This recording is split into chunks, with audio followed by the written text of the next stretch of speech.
কাছাৰৰ বৈকুণ্ঠপুৰত পাহাৰ কাটি ৰঙামাটিৰ বেহা। এবাৰ মাটি কটাৰ ফলত মোবাইল টাৱাৰ ভাগি পৰাৰ শংকা। টাৱাৰৰ কাষৰ দুটাকৈ পৰিয়ালৰ আতংক। আমি কাছাৰৰ বৈকুণ্ঠপুৰৰ দৃশ্যাংশ এই মুহূৰ্ত দেখুৱাইছো। পাহাৰৰ মাটি এনেদৰে কাটিছে একাংশই আৰু মাটি কটাৰ ফলতে এতিয়া যেটো টাৱাৰ আছে এই টাৱাৰটো খহি পৰাৰ শংকা। টাৱাৰৰ কাষৰ দুটাকৈ পৰিয়ালৰ আতংক। প্ৰতিদিনে ট্ৰাকে ট্ৰাকে খান্দি নিছে ৰঙামাটি। প্ৰদীপ দেৱ, বিজিত দাসৰ মাটিত খনন, কালাইন বন বিভাগৰ এছাম কৰ্মচাৰী জড়িত। চোৰাংকৈ মাটি কটাত চৰকাৰে হেৰুৱাইছে ৰাজহ আৰু মাটি কটাক লৈ স্থানীয় ৰাইজৰ ক্ষোভ প্ৰকাশ।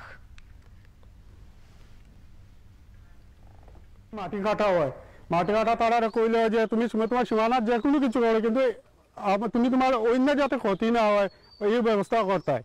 তো ফরেস্টারও ওটার লগে জড়িত আছে। ওই যে মাটি কাটা হয়, আমরা রাতে রাতে না ঘুম ওই খুব আতঙ্কে থাকি। এত ছেলে মানুষ কেউ গড়ে থাকে না, কোন সময় কোন ঘটনা হইব, ওই যে সারা জীবনে পুঁজি দিয়ে